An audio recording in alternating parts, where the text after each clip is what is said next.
The rain had stopped an hour before dawn, leaving the cobblestones of Saint-Etienne-sur-Loire slick and reflective under the weak April sun. Private First Class James Holloway stood in the back of the 2.5 truck, watching the French countryside roll past in shades of gray and brown. The winter wheat should have been green by now, pushing up through the soil with the promise of harvest, but the fields lay fallow and scarred, pocked with craters that had filled with rainwater to become still, dark mirrors reflecting nothing but sky. Beside him, Corporal Theodore Teddy Mason sat with his helmet tipped forward, asleep or pretending to be, while Private Lewis Jackson hummed something low and mournful that might have been a hymn or might have been the blues with Lewis. It was sometimes hard to tell the difference. They were part of Company C, 370th Infantry Regiment, 92nd Infantry Division, the Buffalo Soldiers as they'd been called since the Indian Wars. Though none of them had seen a buffalo, and most had never been west of the Mississippi before the army shipped them to Italy and then, after the German surrender, to occupation duty in France. The war in Europe had ended 3 weeks ago on the 8th of May, and the world was supposed to be celebrating. But James couldn't shake the feeling that they'd simply traded one kind of tension for another. In Italy, at least, the enemy had been clear. Here in France, liberated and grateful and destroyed, the lines were blurrier, the hostilities more subtle. Buried under layers of exhaustion, and the monumental task of rebuilding a shattered continent. The truck lurched over a pothole and Teddy's head snapped up. "We there yet?" he asked, his voice thick with sleep. "Close," James said, pointing ahead to where the road curved around a stand of poplars that had somehow survived the fighting, their leaves trembling silver-green in the morning light. Beyond them, the first houses of Saint-Etienne-sur-Loire came into view, or what remained of them. The town had been caught in the final throes of the German retreat, artillery fire and desperate fighting leaving whole blocks reduced to rubble. Some houses still stood, their walls pockmarked with bullet holes, windows empty as eye sockets. Others were just piles of stone and splintered timber, laundry lines still strung between chimneys that rose from the wreckage like tombstones. The truck convoy slowed, gears grinding, and pulled into what must have once been the town square. A fountain stood at its center, dry now, its basin cracked and filled with debris. Around the square, a few buildings remained intact enough to be useful. A cafe with its windows boarded up but its signs still hanging crooked from iron brackets. A municipal building flying both the French tricolor and the American flag. And at the far end, rising above the ruins with its stone bell tower still standing, a church. James felt something tighten in his chest at the sight of it. The church was old, medieval maybe, its walls thick enough to have withstood the shelling that had demolished everything around it. The slate roof had taken some damage, and he could see where tiles had been blown away, exposing the wooden frame beneath, but the structure stood solid and defiant. The heavy wooden doors were closed, and above them, a rose window caught the morning sun, its stained glass somehow still intact, throwing patterns of blue and gold across the square. "Thank the Lord," Lewis said quietly beside him. "Thought we'd be holding services in a barn again." James nodded but said nothing. He was thinking about Chaplain Reverend Marcus Hayes, their unit chaplain, who had traveled separately with the command staff and should have arrived the day before to prepare the chapel for Sunday services. Reverend Hayes was a deliberate man, careful and thoughtful, with a voice that could fill a tent or a cathedral with equal power. He'd been with them since basic training at Fort Huachuca through the miserable winter campaign in the Apennines, through the mud and fear and the nights when prayer was the only thing that stood between a man and the darkness inside his own head.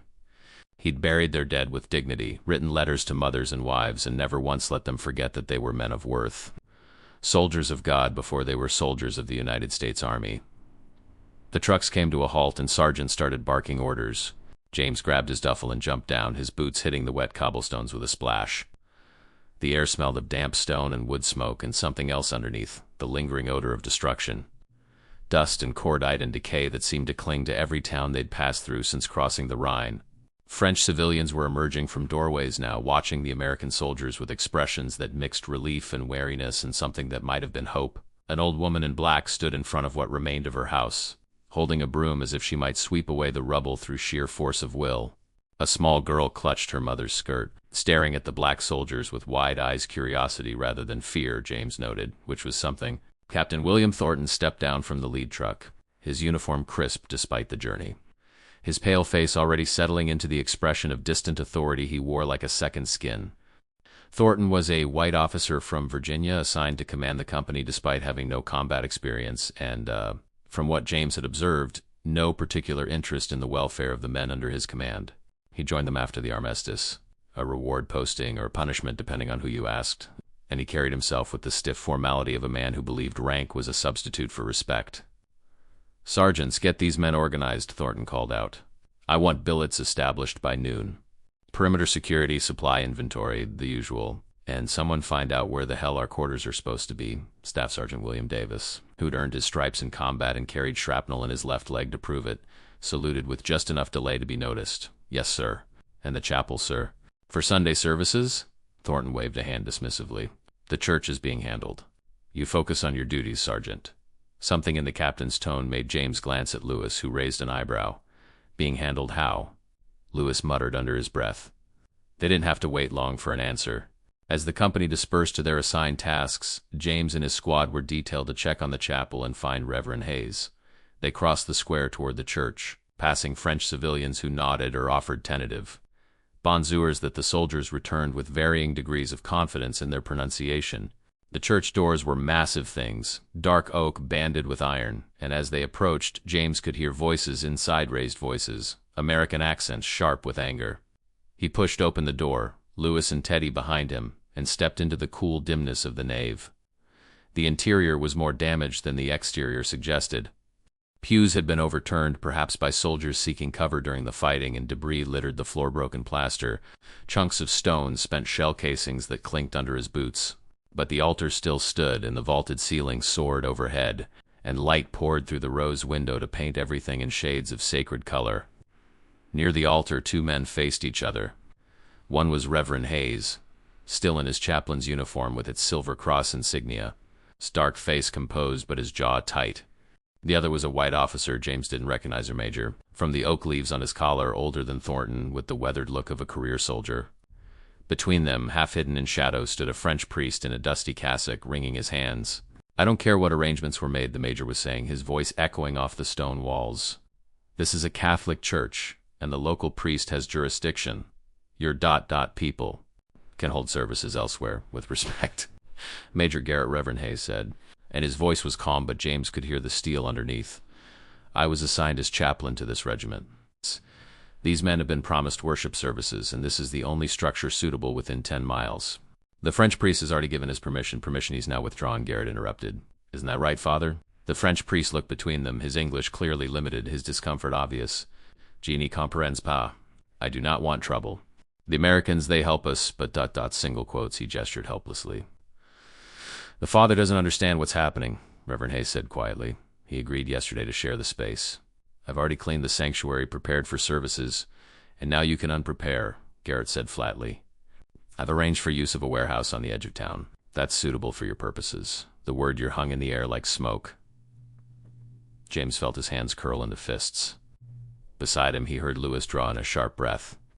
Reverend Hayes stood very still for a moment.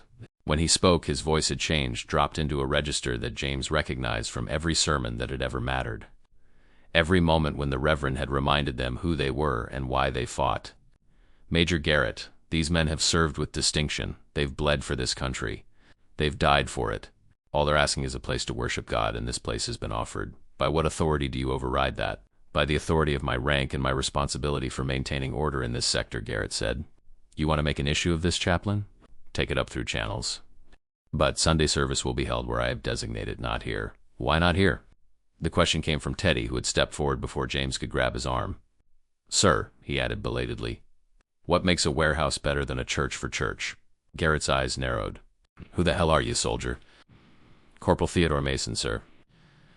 "Company C, 370th Infantry. Then get back to your company. Corporal, before you find yourself on report." The corporal asked a fair question, Major. Reverend Hayes had moved slightly, positioning himself between Garrett and the soldiers. These men deserve an answer. For a moment, James thought Garrett might explode.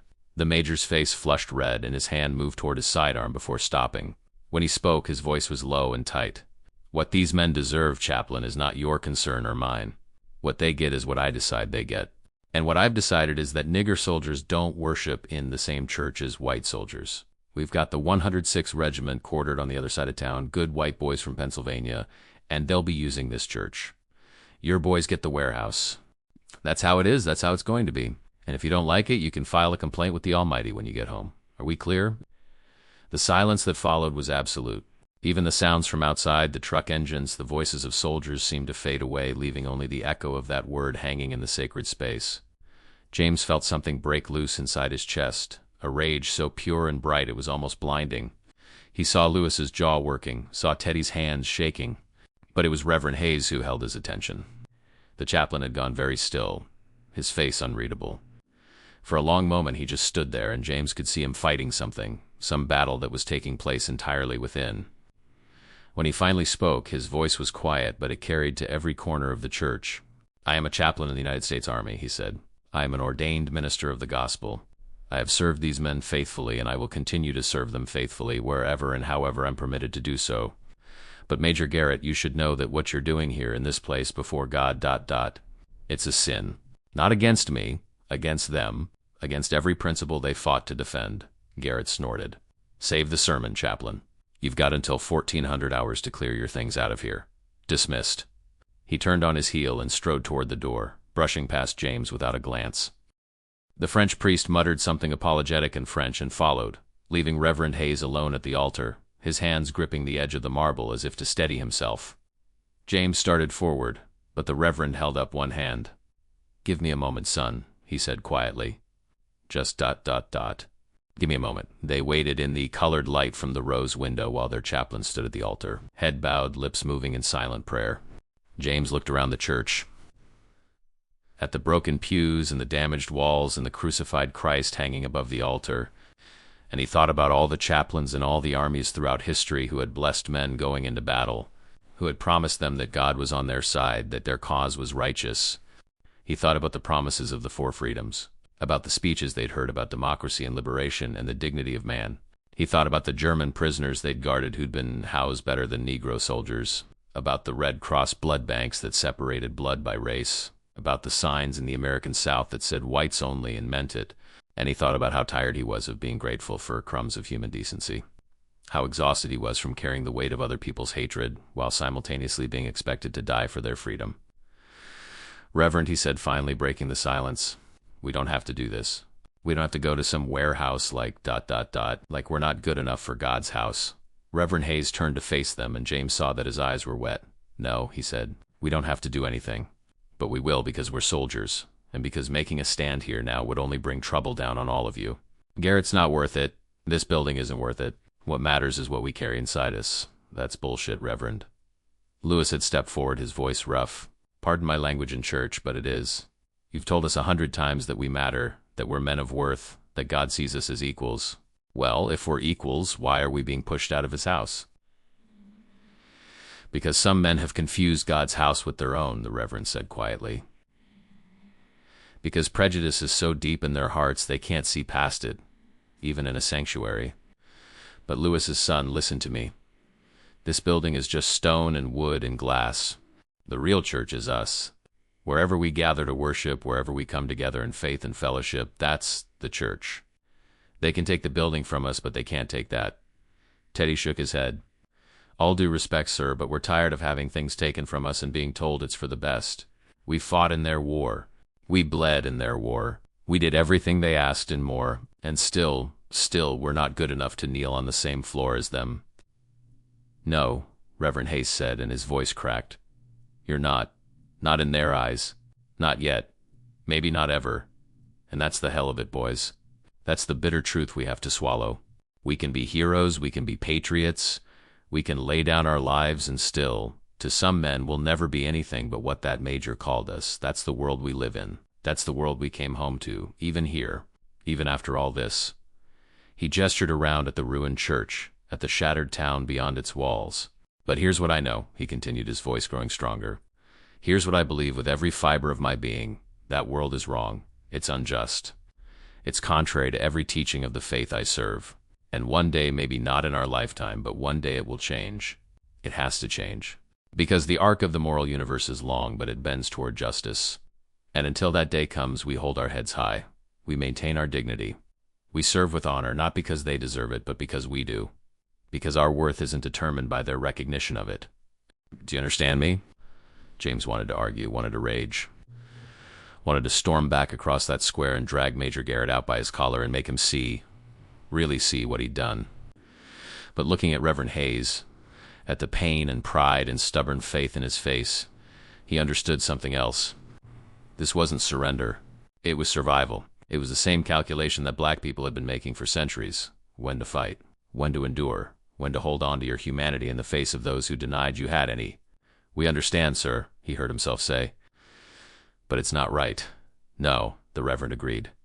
"It's not right at all." They helped him gather his things, the portable altar he'd carried through Italy, the worn Bible that had survived artillery barrages and mud and blood, the simple vestments he wore when conducting services. As they worked, French civilians began appearing in the doorway. An old man with a cane, his face a map of wrinkles, a middle-aged woman holding a small child, a teenage boy with one arm, the other lost to the war. They watched in silence, and James couldn't read their expressions. Sympathy? Embarrassment? Relief that the trouble was being resolved without violence? The old man with the cane finally stepped forward, speaking in halting English. "Monsieur Per, you go?" He gestured at the chaplain's insignia. "You are ... man of God, yes?" "Yes," Reverend Hayes said gently. "I am a man of God. But you leave?" "The church you leave?" "I've been asked to leave." The old man looked confused. He said something in rapid French to the woman, who responded with equal confusion. They both looked at Reverend Hayes, then at the soldiers, then back toward where Major Garrett had gone. The old man shook his head slowly, his face troubled. "Non," he said. "Non, si, n'est pas bien. This is not good, not right. The church, it is for all. Portos. You understand? You help free France. Free us. You are welcome. Welcome in house of God." Reverend Hayes smiled, but it was a sad smile. "Thank you, mon ami. Thank you for that. But sometimes welcome doesn't matter. Sometimes other things matter more to some people." James saw recognition dawn on some faces as they pieced together what was happening. A young man in a tattered French army uniform pushed to the front, his face flushed with anger. He started speaking rapidly in French, gesturing at the church, at the soldiers, his voice rising. An older woman tried to pull him back, but he shook her off, continuing his tirade. "What's he saying?" Teddy asked. One of the French-speaking soldiers from another squad had arrived, drawn by the commotion. He listened for a moment, then translated quietly. "He's saying this is shameful, that we Americans came here talking about freedom and democracy, but we bring our hatreds with us. He says, after all, France has suffered to see this kind of division in God's house, this kind of, he's using a word that doesn't translate well, but basically injustice or disgrace. He's angry." Reverend Hayes held up his hands. "Tell him we appreciate his anger, but this isn't his fight. Tell him we don't want any trouble here, please." The translator relayed this, but the young Frenchman shook his head vehemently. He crossed the space to Reverend Hayes and did something James didn't expect. He saluted. Military style, holding it while he spoke in French. The translator's voice was soft. "He says he lost his brother at Dunkirk, his father in the resistance. He says he knows what it means to fight for freedom. And he says any man who fought to free France is his brother, and his brother is welcome in any church in France, regardless of what any American major says." For a moment, Reverend Hayes couldn't speak. He returned the salute, his hand trembling slightly, and then clasped the young man's hand. "Mercy," he said. "Merci beaucoup." But it changed nothing. The reality was that Major Garrett had the authority, had the power, had the uniform and the rank and the whole weight of institutional racism behind him. The French could protest, the soldiers could rage. Reverend Hayes could preach about justice and the arc of the moral universe. But at 1400 hours, the chaplain would be in a warehouse on the edge of town. And on Sunday morning, white soldiers would fill these pews while black soldiers stood in a building that smelled of oil and grain and defeat. They walked back across the square in silence, Reverend Hayes carrying his portable altar, the soldiers carrying everything else. The sun had climbed higher now, burning off the last of the morning mist, and Saint-Etienne was fully awake. Reconstruction crews were at work on the rubble, French and German prisoners side by side, sorting through the debris. Women lined up at a water pump, their voices a soft murmur of gossip and grief. Played in the ruins, their laughter a defiant assertion of life in the midst of so much death. They reached the warehouse, a low, utilitarian building with a corrugated metal roof and walls of weathered wood. Inside, it was dim and dusty, shafts of sunlight slicing through gaps in the walls. Empty crates were stacked along one side, and the floor was concrete, cold and hard. Reverend Hayes stood in the center of the space, turning slowly, taking it in. Then he set down his portable altar, knelt, and began to pray. James watched him, this man who had sustained them through the worst of the war, and he felt something shift inside himself. It wasn't acceptance. He would never accept this. But it was understanding, perhaps. Understanding that this was the world they lived in, the world they'd returned to, even as they'd hoped it might have changed. Understanding that dignity wasn't about the building you worshipped in or the respect others gave you, but about what you held on to inside yourself when everything else was stripped away. Over the next few days, word of what had happened spread through the black companies. There was anger, bitter and deep, and talk of formal complaints, of protests, of refusal to attend services in the warehouse. But Reverend Hayes counseled patience and perspective. We didn't fight this war to make them see us as equals. He preached at their first service in that cold, barren space, his voice carrying despite the poor acoustics. We fought it because it was right, because fascism and tyranny had to be defeated, because the world needed saving, and we answered that call regardless of whether our own country appreciated it. We did it for ourselves, for our own honor, for our own souls. And that's something they can never take from us on Sunday morning. James stood in the warehouse with 70 other black soldiers, singing hymns that rose to the metal rafters and escaped through the gaps into the French spring air. Across town, he knew white soldiers filled the beautiful old church, kneeling on its stone floors, taking communion at its marble altar. And he thought about the irony of it, that they'd crossed an ocean to fight for freedom. Had helped liberate people who now welcomed them more warmly than their own country did, had proved their courage and their worth 1,000 times over, and still were told they weren't good enough to share the same space with white men before God. But as Reverend Hayes began to preach, his voice filling the warehouse with passion and conviction, James also thought about something else. He thought about the old Frenchman with the cane, the young man who'd saluted, the woman who'd cried. He thought about the children who'd watched them with curiosity rather than fear, who saw soldiers and heroes rather than the color of their skin. He thought about how the French civilians had protested what happened, how they'd offered welcome that their own countrymen denied. And he thought about his brothers in this warehouse, these men who'd fought together and bled together and would carry the scars of this war for the rest of their lives. They were still here, still standing, still faithful despite everything. That had to count for something. That had to mean something. Brothers, Reverend Hayes was saying, his hands raised, we stand today in a humble place. Not the place we were promised, not the place we deserved. But we stand together, and we stand with God, and that makes this space as holy as any cathedral. They can push us to the margins, they can deny us the symbols and the ceremony, but they cannot touch what we have here. This fellowship, this faith, this knowledge that we are beloved of God, that we are men of worth, that our dignity is inherent and unshakable. Remember that. Hold on to that. Because the day will come, I believe it with all my heart, when the walls will come down. When the barriers will fall, when our children and our children's children will worship wherever they please. Will live wherever they please. Will be judged not by the color of their skin, but by the content of their character. We may not see that day, but we're building toward it. Every day we hold our heads high, every day we maintain our honor. Every day we refuse to let their hatred diminish us. We're building toward it. Can I get an amen? Amen, James said, and his voice joined 70 others in that warehouse. And for a moment the sound of it was powerful enough to shake the walls, powerful enough to reach across the square to that beautiful old church and beyond, powerful enough maybe to reach all the way to heaven itself. After the service, as the men filed out into the sunshine, James saw French civilians gathered outside the warehouse. The old man with the cane was there, and the young former soldier, and the woman with the child. Others too, 20, 30 people, holding flowers from the few gardens that had survived the war, holding bread and cheese and bottles of wine. As the soldiers emerged, the French people began to applaud. It wasn't much. It didn't change anything. The injustice remained, the humiliation stayed fresh, the wound was still raw. But as James accepted a flower from an old woman who pressed it into his hand while murmuring mercy, mercy, heroes Americain, he felt tears sting his eyes. Not tears of defeat, but of something more complex, a mixture of pain and pride. Anger and hope, the bitter and the sweet, all tangled together in a knot he couldn't untangle. Reverend Hayes stood in the doorway of the warehouse, watching his congregation greet their French well-wishers, and on his face was an expression James would remember for the rest of his life. It was sorrow, yes, for all they'd endured and all they'd been denied, but it was also joy, fierce and defiant, the joy of a man who'd been forced out of a church but not defeated, who'd been humiliated but not broken, who'd seen the worst of humanity but still believed in the best of it. The warehouse would serve as their chapel for the next 6 weeks until their unit shipped back to the States.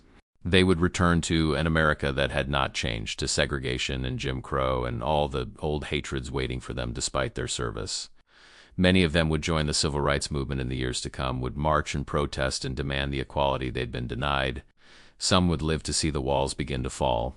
Others would die still fighting.